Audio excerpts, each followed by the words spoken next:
नमस्कार दोस्तों, उम्मीद है आप लोग अच्छे से होंगे। अगर आप इस चैनल पर नए हैं तो कृपया इस चैनल को सब्सक्राइब कर दें, बेल आइकॉन नोटिफिकेशन पर क्लिक कर दें और वीडियो को लाइक एंड शेयर जरूर कर दें ताकि समय-समय पर आप इस समक्ष और भी बेहतरीन वीडियोस बनाने का हमें मौका मिलता रहे। दोस्तों, माननीय सुप्रीम कोर्ट ने आज 17 जनवरी 2023 को 3 जजमेंट्स हैं वो प्रोनाउंस किया है। तो आज हम पहली एक जजमेंट को देखते हैं। इसमें क्या बताया है, ये एक सिविल अपील नंबर ऑफ 2023 की एक रिपोर्टेबल जजमेंट है जो कि अराइजेस हुई है स्पेशली पिटीशन सिविल 21876 ऑफ 2017 की है। तो इस जजमेंट में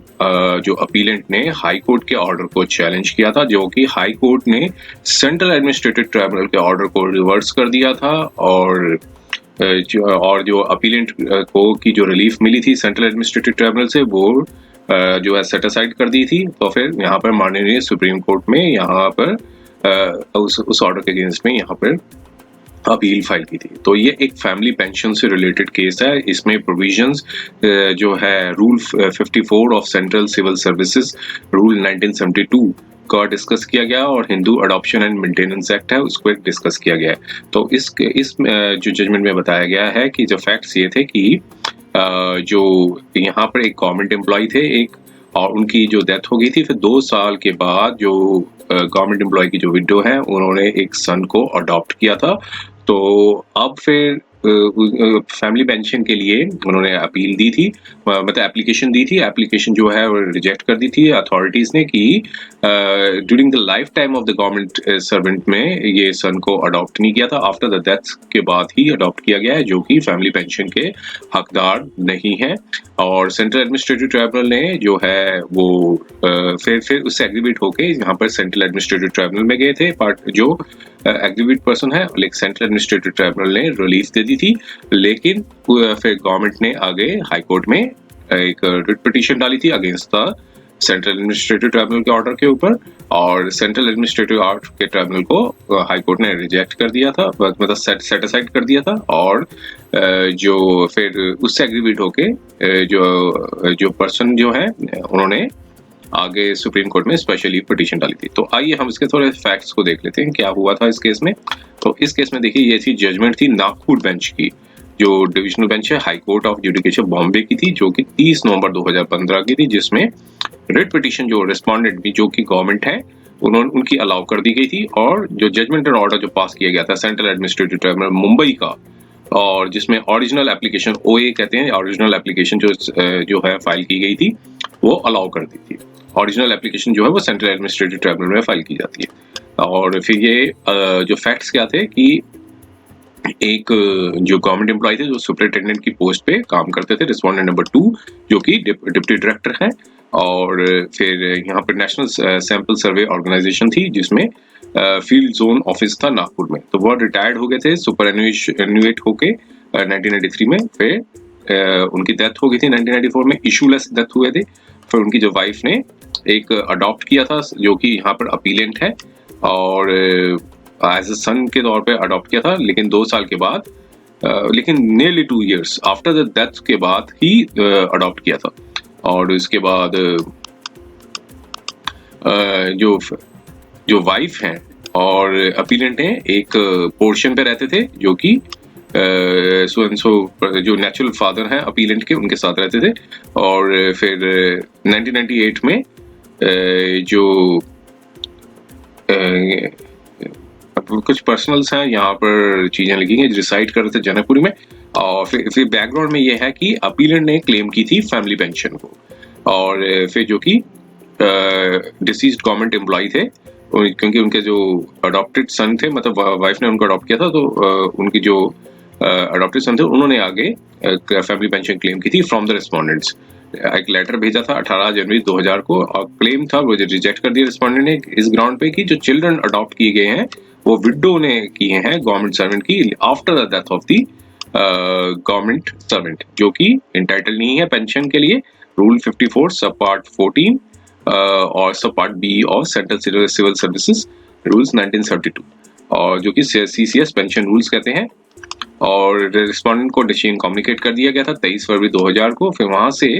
अपीलेंट ने वहां पर ओरिजिनल एप्लीकेशन जो है वो फाइल की थी OA नंबर 2001 में सेंट्रल एडमिनिस्ट्रेटिव ट्राइब्यूनल में मुंबई में, और प्रे किया था कि जो रिस्पोंडेंट का जो ऑर्डर है उसको क्वैश कर दिया जाए, और क्योंकि इलीगल है और अनकॉन्स्टिट्यूशनल है, और डिक्लेयर किया था कि अपीलेंट जो है वो एक अडॉप्टेड सन है डिसीज्ड गवर्नमेंट एम्प्लॉय के, और फिर वो इंटाइटल्ड है फैमिली पेंशन के लिए और उनको फैमिली पेंशन मिल गई। सेंट्रल एडमिनिस्ट्रेटिव ट्राइब्यूनल ने 19 जून 2002 को अलाउ कर दी थी OA, और डायरेक्शन दी थी रिस्पोंडेंट्स को कि वो कंसिडर करें अपीलेंट क्लेम का फॉर फैमिली पेंशन और as an adopted son of the deceased government employee. Findings ये थी और ट्राइब्यूनल की कि rule 54 sub part 14B CCS pension rules जो है इनिशियली एक्सक्लूड करता था सन्स एंड डॉटर जो कि गवर्नमेंट सर्वेंट के थे, जो कि आफ्टर रिटायरमेंट के थे from the benefit of pension. लेकिन जो अमेंडमेंट्स हुई है रूल 1990 और 1993 में, जो बार था अगेंस्ट द चिल्ड्रन बॉर्न और अडॉप्टेड आफ्टर रिटायरमेंट का लिखा गया था सीकिंग द पेंशन जो है वाज रिमूव्ड। तो फिर ऑर्डर था कि कहते कि ऑर्डर जो था रिस्पोंडेंट्स को वो सर्वाइव नहीं करता, जो कि अमेंडमेंट हुई थी, और rule section 8 and 12 of Hindu adoption and maintenance act भी ये बताता है कि the widow of the Hindu male जो है वो कॉम्पिटेंट है कि सन को अडॉप्ट करें और डॉटर विदाउट कोई डायरेक्शंस और एक्सप्रेशन जो है by her deceased without there being a direction expression of desire to effect by the deceased husband. और जो ये फिर ये जजमेंट्स थी अफेक्ट और अडॉप्शन जो था वो ऑफ द अफेक्ट और अडॉप्शन बाय विडो जो है ऑफ द चाइल्ड अडॉप्टेड जो भी वैसे ही होगा जैसे deem to the child of the deceased husband also. तो एक जजमेंट पर रिलाई किया था, और फिर इसके बाद एग्रीवेट होकर ट्राइब्यूनल के ऑर्डर के बाद रिस्पोंडेंट्स ने चैलेंज किया था, रिट पिटीशन फाइल की थी हाई कोर्ट में नागपुर बेंच में, और हाई कोर्ट ने रिट पिटीशन को अलाउ कर दिया था, और सेंट्रल एडमिनिस्ट्रेटिव ट्राइब्यूनल की जो जजमेंट थी उसको सेट असाइड कर दिया था। अपील जो है वो यहाँ पर फाइल की गई,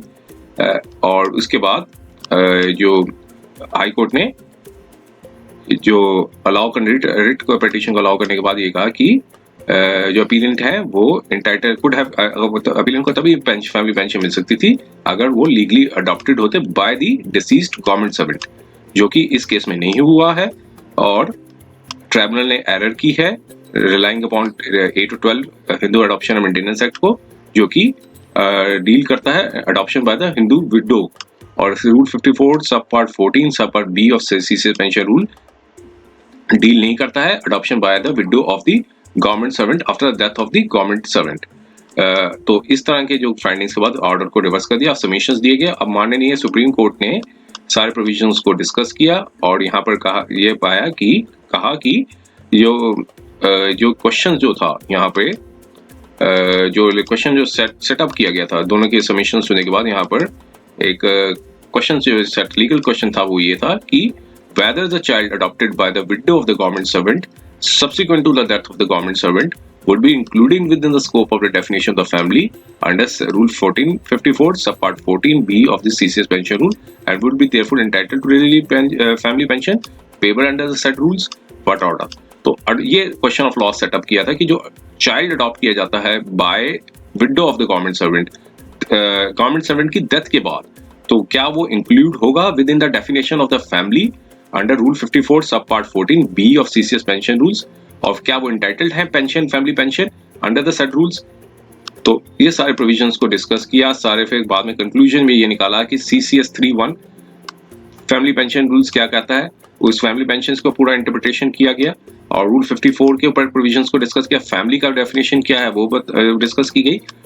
और इसमें यह कहा कि क्वेश्चन जो था entitlement of the child adopted by Hindu widow to family pension जो है वो rule 54 of CCS pension rules के अंदर आता है, और एनालिसिस करने के बाद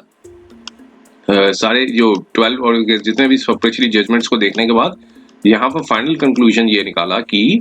एक in relation to the government servant का जो फ्रेज लिखा गया है rule 54 sub part 14B of the CCS pension rules, जो डिटरमाइन करता है कि appellant entitlement to the family pension, जो कि एक डिसीजन आया हुआ था Doyes Pack Systems Private Limited versus Union of India 1988 का, और जो कि इंटरप्रिटेशन का मतलब बताया गया था इन रिलेशन टू। तो इन रिलेशन टू का जो मतलब था रूल 54 के अंदर बताया गया था,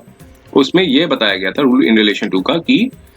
जो व्यू है वन पर्सन और थिंग इन एसोसिएशन और in connection with the person और अ थिंग। तो डायरेक्ट और indirect nature of the association of the connection depends on the context. Rule 54 sub part 14 B जो सी सस्पेंशन रूल्स का है in relation to government servant जो है वो indicate करता है कैटेगरी ऑफ द पर्सन जो लिस्टेड अंदर, such as wife, husband, judicial separated wife और husband, son or unmarried daughter who has not attained the age of 25 years, adopted son or daughter etc. तो अब in relation to का जो मतलब निकल के आया था कि जो are brought into the association with the deceased government servant. तो context requires कि association or connection of such persons with the deceased government servant must be, अब यहाँ पर bold words किया गया है कि must be direct होंगे and not remote. so, इसलिए जो रूल्स रिक्वायर्स कि जो फैमिली मेंबर्स जो है must have close nexus with the deceased government servant and must have been dependent on him during his lifetime. तो ये चीज यहाँ पर इन रिलेशन टू का मतलब निकल गया। तो यहाँ पर सन और daughter adopted by the widow of the government servant after the death, मृत्यु होने के बाद गवर्नमेंट सर्वेंट का, तो could not be included within the definition of the family under rule 54 sub part 14 B of the C suspension rules. तो यहाँ की interpretation ये निकल के आया कि जब तक क्लोज प्रॉक्सिमिटी में होंगे और डायरेक्ट होंगे और ड्यूरिंग हिज लाइफ टाइम में होंगे तभी जो है वो एंटाइटल्ड होंगे। जो आफ्टर द डेथ होगा गवर्नमेंट सर्वेंट के वो कवर्ड नहीं होंगे rule 54 sub part 14 B of C suspension rules. तो इन सारी जजमेंट्स को दिखाने के बाद जो है अपील थी वो जो है वो खारिज कर दी, मतलब डिसमिस कर दी और डिविजनल बेंच का जो ऑर्डर था उसको कंफर्म कर दिया और सेंट्रल एडमिनिस्ट्रेटिव ट्राइब्यूनल की जो ओए थी वो भी जो है रिजेक्ट कर दी गई। तो कोई रिलीफ नहीं मिला उनको, पेटिशनर्स को, अपीलेंट को। तो उम्मीद है ये वीडियो आपको पसंद आया होगा। अगर ये वीडियो पसंद आया तो कृपया इस चैनल को सब्सक्राइब कर दें, बेल आइकन नोटिफिकेशन पर क्लिक कर दें,